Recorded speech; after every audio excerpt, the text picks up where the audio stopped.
Então bora pro show, eu sou o professor Éder Bento e hoje a gente vai falar um pouquinho sobre professor competente. Será que você é um professor competente? Vale a reflexão, tá? Então se prepara que tem muita coisa bacana. Mas antes, eu quero te perguntar se você conhece o projeto Aula Show. Se você está assistindo o nosso conteúdo pela primeira vez, eu quero te apresentar rapidinho o que é o Aula Show. O Aula Show é um projeto que nós criamos para oferecer conteúdo para professores se subsidiarem, para deixarem de ser tradicionais e passarem a ser professores inovadores. Então a gente trabalha um monte de ferramenta, um monte de habilidade, muitos conceitos e trabalha muito prática, tá? Além de teoria, a gente trabalha muito prática. Então se você quer ter a oportunidade de não se tornar obsoleto, que a educação ela vai mudar e quem não mudar junto com ela vai se tornar obsoleto, eu te sugiro fortemente que continue nos acompanhando, se inscreva no nosso canal, compartilhe os nossos conteúdos com outros professores para que todos consigamos um espaço na educação do futuro. Então você é meu convidado. Beleza? Bora pro conteúdo de hoje. E hoje eu quero falar um pouquinho com vocês sobre o professor competente. Olha, por que eu estou falando sobre isso? Eu considero que todo professor inovador, para ele se tornar inovador, ele precisa entender como ser competente. Olha só, para ser um professor inovador, você precisa antes se tornar um professor competente. Mas o que é um professor competente? Então, basicamente, um professor competente, ele tem 3 características simples, iniciais. E a partir delas a gente vai discorrendo o raciocínio aqui. Então me acompanha até o final, tá bom? Que você vai gostar do que eu vou falar aqui agora. Então, um professor competente, em primeiro lugar, ele cumpre com as suas obrigações. Tranquilo. Então, diário, correção de prova, não falta na aula, ele faz a parte dele. Ele veste a camisa da instituição que ele está dando aula, que ele está lecionando, e ele faz aquilo que é a obrigação dele. Ponto. Isso é o mínimo. Mas todo professor competente faz isso. Não existe professor que é competente que não cumpre com suas obrigações. Ele tem que cumprir. Uma outra característica, ele não se considera o detentor do conhecimento. O professor competente, ele considera que existe muito conhecimento e a gente não consegue aprender tudo sozinho. Nós não conseguimos saber de tudo. E hoje nós estamos sofrendo com um tsunami de informação, verdadeiras ou falsas, né? Pela internet a gente recebe um monte de informação e cabe a nós professores atuarmos como mentores, como curadores talvez de conteúdos para os nossos alunos. Dentro do possível, não tem jeito de fazer sempre isso, mas a gente pode dar subsídios para o aluno conseguir identificar o que é ou não proveitoso para ele. Só que se a gente não faz isso na nossa aula, como é que a gente vai ensinar o aluno a fazer sozinho na internet? Então nós precisamos entender, como professores competentes, que não detemos o conhecimento, todo o conhecimento que nós precisamos aprender a cada dia, evoluir a cada dia. Uma outra característica importante dos professores é que um professor competente desenvolve competências. Oh, mas isso é óbvio, professor competente desenvolve competências. Mas o que seria isso? Vamos lá. Eu dividi para ficar de uma forma didática aqui, baseado inclusive em um livro chamado Prova, do Vasco Moreto, muito bom, eu indico a leitura, e a partir desse livro que a gente montou esse resumão aqui, eu posso dividir esse desenvolvimento de competências do professor em 2 pontos. O professor competente ao ensinar e o professor competente ao avaliar. Então são 2 visões, dois pontos focais diferentes, mas que complementam as características para um professor competente. Então me acompanha aqui para você entender cada um desses aspectos. Só que antes da gente entender como é que um professor competente ensina e avalia, a gente tem que entender o que é competência. Então, segundo Philippe Perrenaude, ele descreveu competência como sendo a capacidade de mobilizar recursos para abordar, para resolver uma situação, um problema. E o Vasco Moreto, nesse livro que eu citei, o Prova, ele descreveu esses recursos em 5 tipos. São 5 recursos, tipos de recursos que todo professor competente precisa dominar para, de fato, ser competente, tá bom? Então, o primeiro recurso, o que a gente chama de conteúdo específico. Primeiro recurso, conteúdo específico. Nós vamos estudar cada um desses aqui. O segundo recurso, habilidades e procedimentos. Segundo recurso, habilidades e procedimentos. O terceiro recurso, linguagem. Linguagem. O quarto recurso, valores culturais. Valores culturais. E o quinto recurso, administração das emoções. Das emoções. Então, olha só. Para um professor ser competente, ele precisa desenvolver competências, tanto nele como nos alunos. Mas o que é competência? É a capacidade de mobilizar recursos para abordar uma situação-problema. Que recursos são esses? São 5 recursos. Conteúdo específico, habilidades e procedimentos, linguagem, valores culturais e administração das emoções. Nós vamos falar um pouquinho sobre cada um desses itens agora. Presta atenção.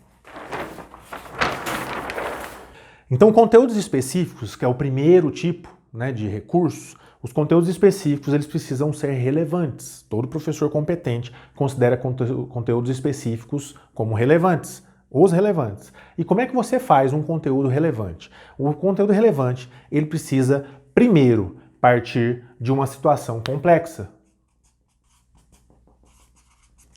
E a partir da situação complexa que você tem, a situação problema que você precisa resolver, a partir da situação complexa é que você realiza a escolha dos conteúdos necessários. Então, ó, um conteúdo específico ele se torna relevante quando você primeiro define a situação complexa e depois realiza a escolha dos conteúdos necessários. Mas espera aí, isso parece que é óbvio, né? Não, não é. Quando você trabalha o conceito, né, o ensino tradicional, geralmente nós fazemos o contrário. Nós, eu, você, professor, todos nós, fomos ensinados na escola a primeiro escolher os conteúdos e a partir desses conteúdos a gente intuir, pensar em situações complexas. Repara, você nunca teve nenhum aluno que virou para você e falou assim, para que eu vou estar aprendendo esse negócio? Porque você estava apresentando para ele só o conteúdo, antes de trabalhar com ele a situação completa daquela abordagem. Hoje muitos livros, já com o molde da BNCC inclusive, porque a base da BNCC é isso que a gente está falando, que é ensino de competências, né? Eles trabalham a situação problema e a partir da situação problema é que se desenvolve o resto dos conceitos. Nos livros didáticos é muito bem trabalhado isso. Só que na sala de aula, muitas vezes, nós não aproveitamos esse conteúdo. Eu sei porque eu já fiz isso, pessoal. Eu sei que você também faz isso. Então, faça uma auto-reflexão aí e perceba que nós tentamos, de alguma forma, inconsciente talvez, repetir, replicar aquilo que os nossos professores fizeram conosco. Então, na nossa época de ensino tradicional, talvez onde você tenha estudado, os professores trabalhavam o conteúdo e depois vinham com a situação problema para você.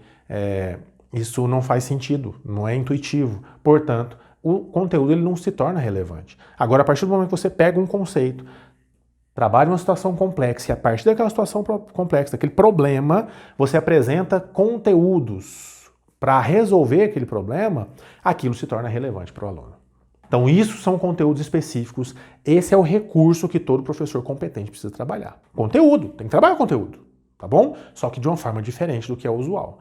Usualmente, como eu repito, os professores trabalham primeiro os conteúdos e depois apresentam onde pode ou não aplicar. Isso se apresenta. No caso do professor competente, ele faz o contrário. Ele trabalha conteúdos específicos daquela disciplina, primeiro apresentando situações complexas que vão necessitar aquele conteúdo e a partir daí ele abre a caixa de ferramenta e mostra quais são os conteúdos necessários para resolver aquela situação problema. Legal? Segundo recurso importante para um professor competente, habilidades e procedimentos. Mas como assim habilidades e procedimentos? Nós precisamos entender que um professor competente, ensinando por meio de competências, ele trabalha habilidades específicas. E essas habilidades específicas, elas são sistematizadas pela prática, pelo treinamento. Então peraí. Um professor competente, ele trabalha habilidades e procedimentos. Isso significa então que ele desenvolve habilidades específicas no aluno de forma a sistematizar aquilo, né? organizar aquele processo na mente do aluno através da prática, do treinamento, da repetição. Ah, então, peraí, Éder.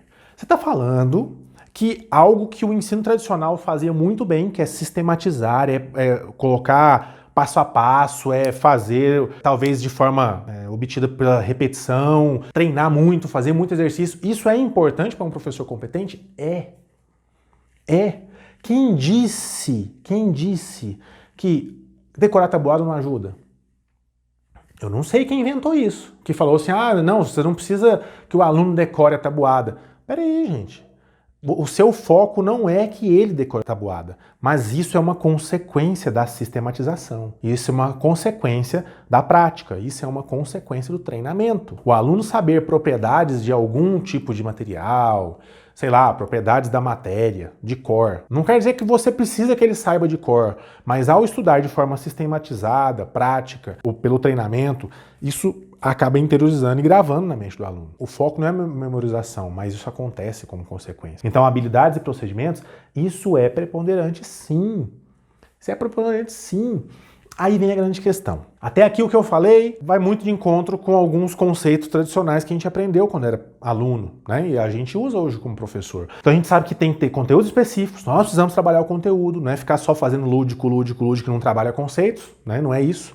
A diferença é que a gente tem que mudar a ordem, ao invés de trabalhar conteúdos e depois buscar a situação complexa, a situação problema para resolver, a gente apresenta a situação problema e depois mostra os conteúdos a serem utilizados. E também nós precisamos fazer isso de forma sistematizada, nós precisamos trabalhar isso de forma organizada, praticando junto com o aluno, fazendo com que o aluno treine e pratique. É igual no esporte, quanto mais você treina, mais você desenvolve suas habilidades específicas. É treinamento, é treinamento. Esses dois recursos para professores competentes, você vê muito, principalmente relacionado a cursinho pré-vestibular. Se trabalha muito bem esses dois recursos. Por quê? Lá no cursinho pré-vestibular, subentende-se que o aluno já formou uma base no ensino fundamental, no ensino médio, onde ele estudou, então ele já tem todos os conceitos, o arcabouço de conteúdos e de conceitos necessários, então ali vai mais se dedicar para a sistematização. Vai dedicar mais para o trabalho, né, para o treinamento.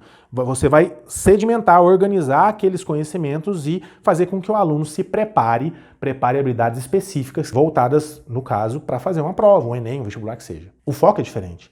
Agora, se você está trabalhando para ensinar um aluno na faculdade ou que já entrou, já passou o vestibular, então agora está voltado para o mercado de trabalho, então ele precisa desenvolver outras habilidades. Ou então, se ele está lá no ensino fundamental, desenvolvendo conhecimentos, formando a sua base de conhecimentos, o seu alicerce, aí você não pode parar só aqui.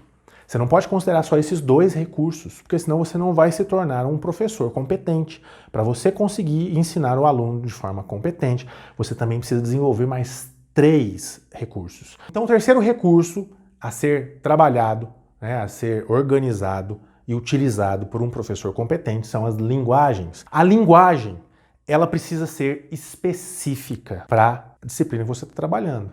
Ela precisa ter um contexto e precisa trabalhar conceitos. Vamos entender um pouquinho isso aqui. Vamos lá.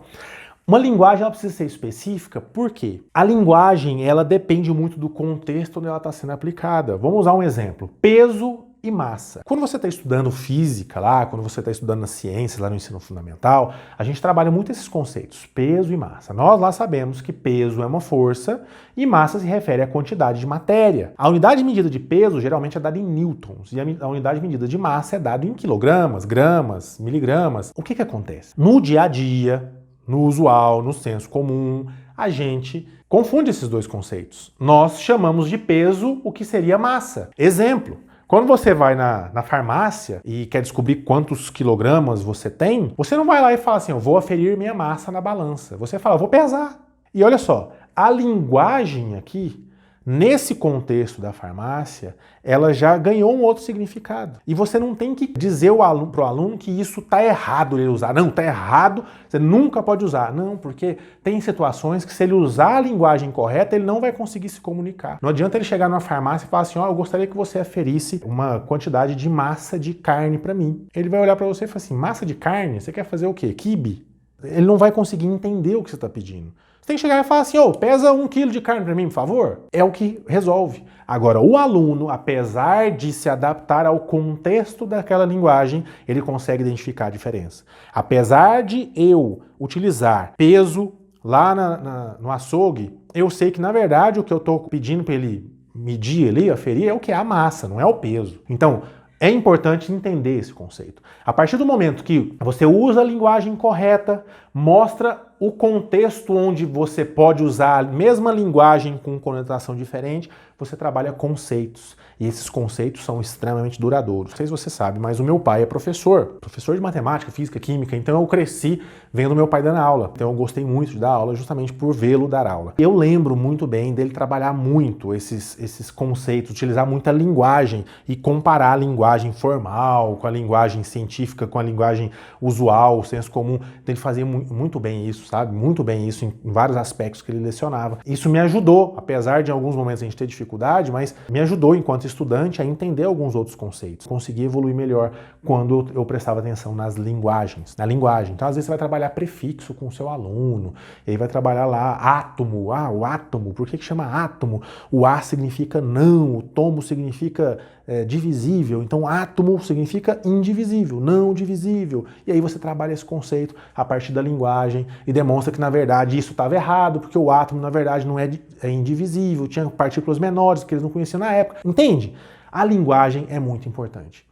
A linguagem é muito importante e você precisa trabalhar muito bem isso. Um outro conceito que eu aprendi muito, meu pai ensinou muito isso. É o conceito de círculo e circunferência, né? Círculo e circunferência. Isso confunde muito o aluno, confunde muito ao ponto de errarem às vezes em alguma prova ou de não conseguirem utilizar o conceito adequado. Então, o cuidado com a linguagem, ele é preponderante. E olha só, quando a gente domina a linguagem, você consegue compreender o processo. Se você domina a linguagem, você consegue compreender o processo. Então vamos lá.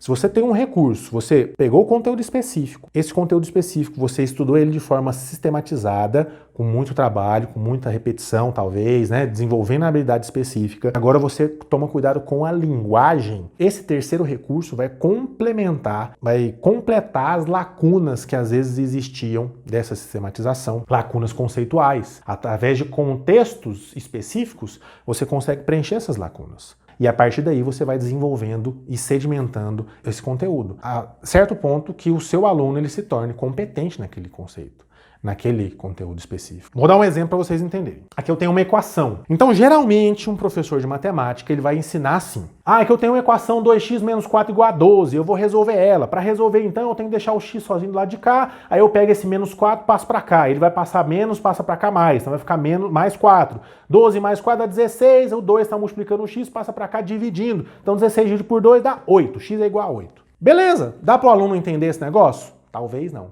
Ele entendeu o procedimento em partes. Ele não entendeu o processo.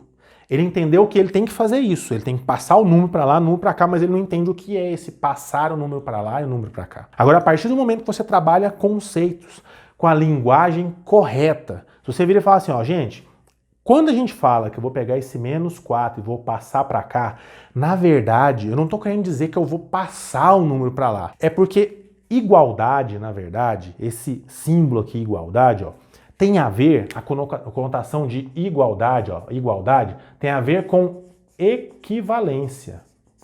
Equivalência. Então, o que você faz de um lado da igualdade tem que ser equivalente ao outro lado da igualdade. Então, se você somar, subtrair, multiplicar, dividir, fazer qualquer coisa antes da igualdade, você tem que fazer a mesma coisa depois da igualdade. O nosso objetivo para resolver uma equação não é deixar o x, que é a nossa incógnita, sozinho de um lado. O que a gente tem que fazer? Eu tenho que tirar esses outros números daqui. Só que para tirar esses números daqui, o que eu fizer aqui, eu tenho que fazer aqui. Então, como é que eu tiro esse menos 4? Basta eu somar mais 4, porque mais 4 menos 4 dá 0. Só que quando eu somo mais 4, para manter a equivalência, o que eu tenho que fazer? Somar mais 4 do lado de cá também. Por isso que aqui fica mais 4. Então aqui o mais 4 menos 4 fica 0, soma esse termo, fica só 2x. Então aqui fica 12 mais 4, que eu tive que somar do lado de cá para manter a equivalência. Porque se eu não fizesse isso, eu não manteria a equivalência. Aqui não seria uma igualdade. E aí eu continuo a explicação dessa forma. Então o 2x, o 2 está multiplicando o x. Como é que eu tiro esse 2 que está multiplicando? Basta eu dividir por 2 aqui. 2 dividido por 2 dá 1. Então vai ficar só x. Então, mas se eu dividir aqui por 2, eu tenho que, para manter a equivalência, dividir aqui por 2 também. Por isso que fica 16 dividido por 2. Então, x é igual a 8 por causa disso. Você precisa, toda vez que for resolver esse tipo de exercício com o aluno, falar isso? Não. Mas quando você aborda a situação problema, você trabalha esses conceitos usando a linguagem correta e a partir dali você mostra que em diferentes contextos ele não precisa usar essa linguagem formal, mas ele precisa entender que ela funciona dessa forma. E aí você consegue, com esse recurso, trabalhar de forma mais competente. Tranquilo? Ficou claro isso aí? Legal. Se você tiver alguma dúvida, deixa nos comentários, que eu quero saber muito a sua opinião sobre esses conceitos aqui. Então, nós já trabalhamos 3 recursos, tá bom? Conteúdo específico, habilidades específicas e agora, habilidades e procedimentos, né? E agora, linguagem e o quarto item, valores culturais. Esse quarto item aqui é importante a gente ressaltar, porque nós vamos bater um pouquinho umas teclas que muita gente evita de falar. Presta atenção que agora vai rolar uma reflexão bem profunda. Então vamos lá, o quarto recurso para um professor competente são valores culturais. O que são valores culturais? Pessoal, valores culturais, eles dominam o nosso agir. Eles dominam o nosso agir porque eles criam objeções à mudança. Então, culturalmente, você está acostumado a algumas coisas. Para mudar, é muito difícil você ir de encontro com a cultura, com o costume, com aquilo que é feito usualmente por todos. Então, você ser um ponto fora da curva é algo que te gera desconforto, você fica meio que incomodado porque as pessoas te incomodam. Ninguém gosta de ver você diferente dos outros. Então, quando você destoa, alguém sempre fala, né, um prego à vista sempre é martelado, mas quem se destaca geralmente é atacado, é criticado e tá tudo bem para mim.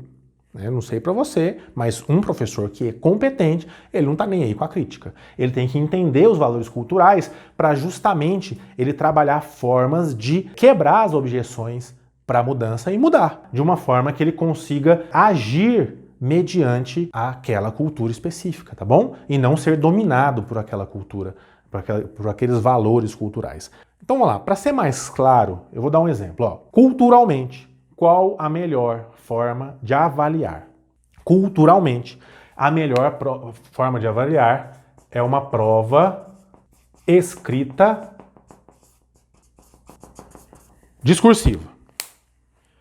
Normalmente, se você for falar com pedagogos, for falar com alguns professores, né, com diretores, com todo mundo que está envolvido na educação, então, dentro desse contexto educacional, o valor cultural que existe em relação à prova é que a melhor forma de avaliar um aluno é uma prova escrita discursiva. Mas será? Será que é mesmo? Não é. Isso é um valor cultural que domina o nosso agir.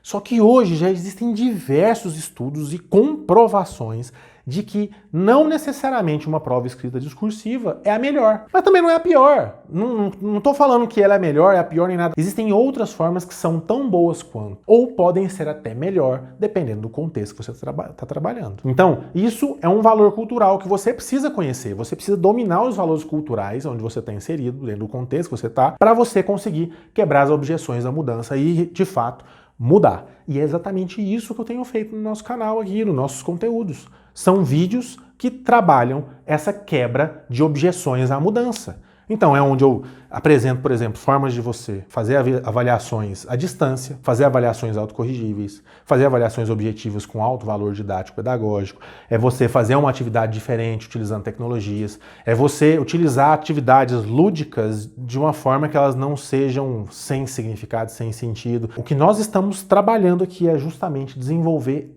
também, dentre os outros recursos, esse recurso de valores culturais aqui, que você precisa identificar e desenvolver habilidades para quebrar essas objeções. Tranquilo? Vou aproveitar e vou dar um exemplo aqui. Ó. Esses dias, a minha filha, a gente está em isolamento, então está fazendo atividade em casa e tal, e a minha filha foi fazer uma atividade de matemática. Ela do terceiro ano do ensino fundamental. E ela veio para mim e falou assim, papai, eu não estou entendendo esse exercício aqui, eu acho que é essa a resposta. Beleza, eu peguei e fui ler o exercício. O exercício eu não lembro exatamente, mas falava mais ou menos assim. Aninha comprou 50 biscoitos de coco e 20 biscoitos de nata. Qual a diferença de biscoitos comprados? Olha só, olha a linguagem. Qual a diferença dos biscoitos comprados? A minha filha, a Nicole, ela respondeu que um biscoito era feito de nata e o outro era feito de coco. Tá errado o que ela respondeu? Não tá. Agora, era isso que a professora estava perguntando? Não era. A linguagem não foi bem adequada e, mesmo sendo uma questão dissertativa, né, não era uma prova necessariamente, mas se fosse uma prova, não necessariamente ela ia ser a melhor forma de avaliar a Nicole. Por quê? Porque a Nicole pensou em fez uma interpretação baseada na linguagem que foi utilizada na prova. Entende? Então, não necessariamente uma prova escrita, ela é discursiva. Vamos para o próximo. Quinto e último recurso que a gente vai falar hoje, administração das emoções. Isso aqui, ó, é muito importante, muito importante. Eu conheço muitas pessoas que ficaram muitos anos em cursinho pré-vestibular e não conseguiam passar em vestibular, não porque não tinham conhecimento, sabe? Não tinham desenvolvido procedimento de estudo, habilidades, tudo. Não, o problema é que nesse recurso, administração das emoções, eles não conseguiam. Ficavam nervosos e não davam conta de fazer nada. Eu tenho colegas que na hora de fazer o vestibular, eu sei que eram colegas extremamente competentes, mas na hora de fazer a prova, eles não tinham a mesma performance que eu e outros colegas, que às vezes não eram tão competentes naquela disciplina, mas estávamos com as emoções bem administradas. E aí a gente tinha uma performance melhor. Então, o primeiro conceito aqui, competência é diferente de performance. Muita gente acha que é a mesma coisa. Performance, o rendimento, né, o desempenho do aluno, ele não é igual à competência. Só porque um aluno foi bem, não significa que ele está realmente, que ele desenvolveu realmente aquela competência, tá bom? Não significa isso. É um indicador. Então, ó, performance, o desempenho do aluno em uma avaliação qualquer, ela é só um indicador da possível competência. Ela não é uma garantia da competência ou da incompetência. A gente vê muito isso em esporte. Como assim? Se você pega lá, já aconteceu muito, você pega um time muito bom de futebol e vai jogar contra um time mediano. E às vezes aquele time mediano ganha. E você pensa, como que esse time perdeu? Como que esse time perdeu? Porque naquele dia, apesar de serem muito competentes, naquele dia a performance foi aquém da competência. A competência estava aqui, a performance, ao invés de ser igual ou superior, estava o quê? Abaixo. E aí é onde dá o problema. É por isso que você tem que entender que quanto maior a competência, maior, não o desempenho, mas a chance do bom desempenho. Não é garantia de bom desempenho, mas aumenta a chance. É por isso que pré-vestibulares sérios, cursinhos sérios, não trabalham só conteúdo e sistematização, que são os dois recursos que a gente trabalhou. Eles também trabalham muito isso aqui, a administração das emoções. Se você não trabalha bem as emoções, você não vai ter bom rendimento, a sua performance, seu desempenho vai estar prejudicado, mesmo com a sua competência lá em cima. Beleza? E também não adianta você trabalhar pouca competência. Não adianta você não estudar, tá bem emocionalmente, mas você não tem o conteúdo, você não trabalhou, não treinou, não desenvolveu habilidades específicas. Então, o rendimento, a chance é que ele seja muito pequeno. Grandes chances do mau rendimento aí nesse caso, tá bom? Então, se você pega uma prova escrita para avaliar a performance do aluno, ela gera apenas um indicador da competência do aluno. Existem várias outras formas de avaliar, várias outras formas de oportunizar novos indicadores de competência. Então, isso é administração das emoções, tá, pessoal? O professor tem que considerar que competência é diferente de performance e que ele precisa levar em consideração várias formas de avaliar para ser um professor competente. Beleza. Mas então vamos voltar lá pro ponto. Vamos resumir aqui agora para você entender. Eu falei que para a gente entender como um professor competente ensina e avalia, a gente precisava entender competências.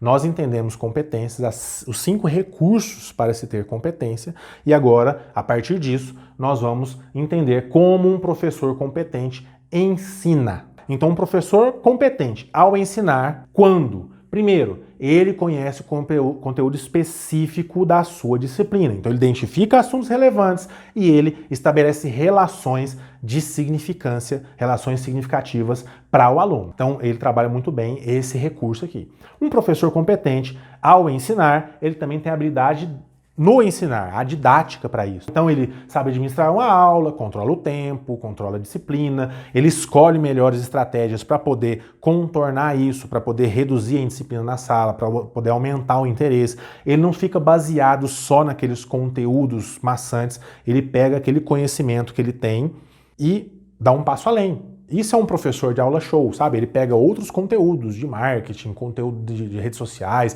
e consegue adaptar isso para criar melhores estratégias para ensinar o aluno. Isso é uma habilidade muito importante de um professor competente ao ensinar. Além disso, um professor competente, ele identifica valores culturais ligados ao ensinar. Então, para que ele identifica? Para poder quebrar as objeções e para poder descobrir quais interferências ele tem ou terá para poder, então, criar estratégias para amenizar esses efeitos. Vamos lá, vou falar um pouquinho sobre isso aqui para você entender. O que seriam interferências ao ensinar? Existem valores culturais arraigados que o brasileiro, né, o mundo, mas vou falar do Brasil, que o brasileiro ele tem algumas dificuldades. E hoje, com esse momento de isolamento, onde os alunos tiveram que estudar em casa, os pais tiveram que estudar junto com os alunos, demonstrou de forma muito clara, escancarou algo que a gente, né, eu já falei há muito tempo isso, tenho falado, e muitos professores eu sei que têm falado isso também, e você que é professor vai entender o que eu estou falando aqui agora.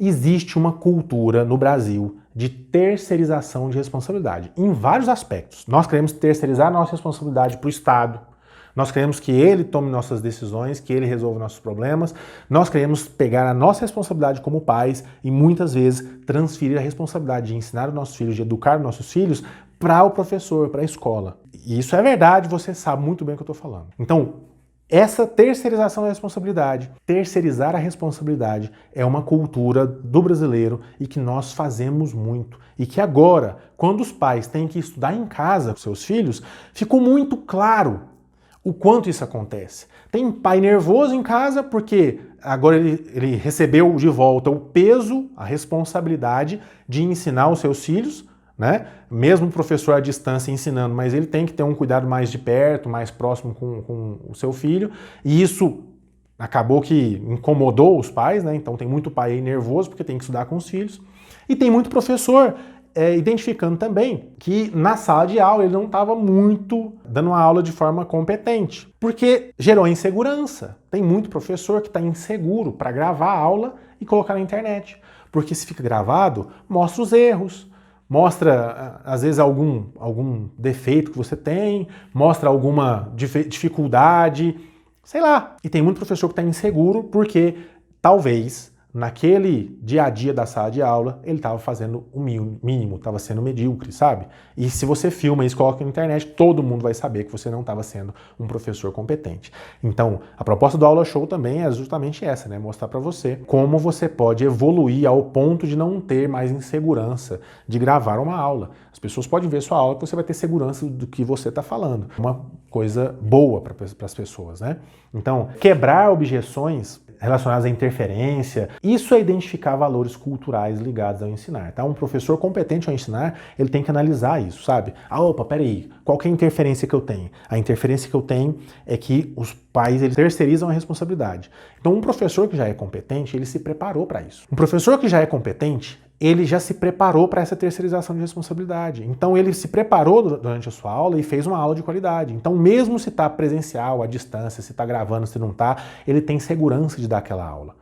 Já professores que não são competentes, eles não trabalharam isso. Então quando precisou agora, nesse momento de distanciamento, eles estão com dificuldade. Mas não está perdido, tá, pessoal? Está em tempo ainda. Então se você passou a sua vida inteira na zona da mediocridade, como professor, agora é a hora. Aproveita esse momento, aproveita esse conteúdo e saia dessa zona da mediocridade. Se desenvolva esses recursos, essas habilidades que eu tenho certeza que você vai dar show. E é isso que eu quero ver o seu show. Continuando aqui então, um professor competente ao ensinar, ele utiliza a linguagem pertinente, né? Ele utiliza a linguagem e mostra, igual a gente comentou, o contexto daquela linguagem, aplicabilidade e tal. Ele administra bem as emoções, tanto dele como dos seus alunos. Então ele estabelece limites sem apelar para imposição, então ele consegue falar não sem ser odiado necessariamente, ou ele consegue ter disciplina na sala de aula sem necessariamente precisar ser um carrasco. Então administra as emoções, dentre outras coisas aí. Claro que a gente está fazendo um resumão aqui,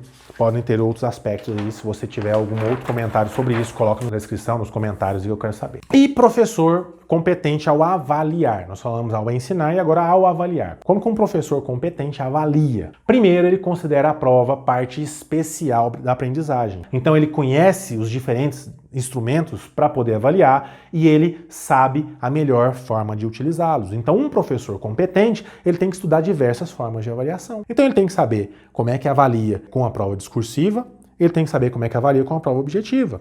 Ele tem que saber como é que avalia em uma prova oral, um trabalho, um seminário, como é que ele avalia em grupo, prova de consulta, como é que ele avalia prova em casa. Já pensou? Prova em casa? Agora está a hora de pensar. Agora está a hora de pensar. Tem gente, tem aluno que está em casa estudando e você em algum momento vai ter que avaliar ele. Você tem que pensar em instrumentos, ferramentas que vão te ajudar a avaliar esse aluno mesmo à distância. E aqui no canal eu já apresentei uma ferramenta. Existem várias, mas já apresentei uma ferramenta bem bacana para isso.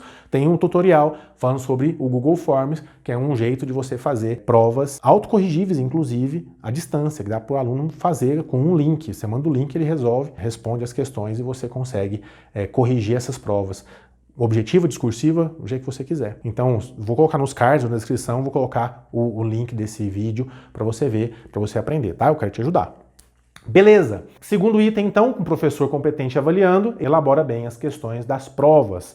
Então, ele contextualiza de acordo com os objetivos estabelecidos para criar relevância para o aluno, ele pergunta de forma clara e precisa e ele questiona apenas conteúdos relevantes. Não adianta você fazer uma prova na forma de questionário, você coloca um monte de coisa na prova que é só o aluno decorar e replicar. Isso passou, gente. Nós estamos na era da informação, nós temos que preparar os nossos alunos. Nós temos que entender que nós somos mentores, que estamos preparando os nossos alunos para serem curadores do conhecimento. Eles têm que saber diferenciar, escolher os conhecimentos nesse mar que é a internet e conseguir organizar isso de forma relevante para ele. Então essa é a nossa meta. Nós somos mentores nesse sentido. Então, como é que a gente vai fazer isso se a gente não está questionando conteúdos que sejam relevantes? Não faz sentido você cobrar isso do aluno, sabe? É isso que você tem que pensar. Terceiro item, administra valores culturais ligados à avaliação. Como eu disse, então, cola, né? Trabalhar muito sobre isso, o que é plágio, trabalhar esses valores culturais, trabalhar a ideia de uma prova de consulta, que ela também avalia tão bem quanto uma prova que não é de consulta. Existe esse paradigma ainda que o pessoal não quer quebrar, né? O aluno ele tem que saber de cor aquele conteúdo. Peraí, gente. Como eu disse, nós vivemos na era da informação, é importante ele saber onde encontrar e como organizar esse conteúdo. Não necessariamente você dá uma prova de consulta e todo aluno vai tirar 10. Eu já dei várias provas de consulta, inclusive, e muitos alunos saíram mal, porque não sabiam nem como consultar no livro, no caderno, eles não sabiam como chegar naquilo ali. Então, quando eu fiz isso, eu identifiquei que eu precisava melhorar a forma de abordagem para que o aluno ele saiba consultar. Não adianta só decorar e depois esquecer. É mais importante ele saber onde consultar e sempre que ele precisar ele ter aquela informação à mão, do que ele decorar, esquecer e nunca mais precisar, nunca mais usar. Então é importante isso. Ele utiliza linguagens, né, eu já falei, claras e precisas no comando das questões. Citei o caso da minha filha Nicole, tem que colocar um comando certinho, senão vai dar confusão e você não vai conseguir avaliar de forma precisa o seu aluno. E cria um ambiente favorável ao controle das emoções. Você não precisa ser aquele professor terrorista, né, que trabalha contra o aluno quase. Você tem que trabalhar a emoção, fazer com que ele entenda consequência, que entenda que ele tem que plantar para colher, né? Eu sempre falo, o plantio ele é opcional, mas a colheita ela é obrigatória e é isso que você tem que entender e ensinar para o seu aluno. Beleza? Então é isso, a gente falou um monte de conceito bacana, nós falamos sobre as características de um professor competente e eu espero que você tenha entendido que o nosso projeto Aula Show, o conteúdo que nós produzimos aqui no nosso canal, nas nossas redes sociais, ele vem de encontro para isso, ele serve para te ajudar a alcançar esse status de professor competente, propiciando conteúdos relacionados a esses 5 recursos que você precisa desenvolver para se tornar um professor competente e mudarmos juntos a educação do mundo. Então é isso, pessoal. Espero que você tenha gostado. Se gostou, deixa o like, tá bom? Se inscreva no canal, me siga nas redes sociais e fique esperto que nos próximos dias eu vou disponibilizar um material muito bacana para te ajudar a gravar videoaulas de forma muito prática, muito rápida, tanto gravação como transmissão ao vivo. Então vai te facilitar muito. Fique esperto que vai ser uma oportunidade de ouro que vai te ajudar muito nesse momento de aulas à distância. E não só agora, porque você vai estar desenvolvendo habilidades para o futuro. Afinal, professores competentes, eles são os professores do futuro. Então não perca essa janela de oportunidade e evolua para não se tornar obsoleto no futuro. Forte abraço e eu quero ver o seu show.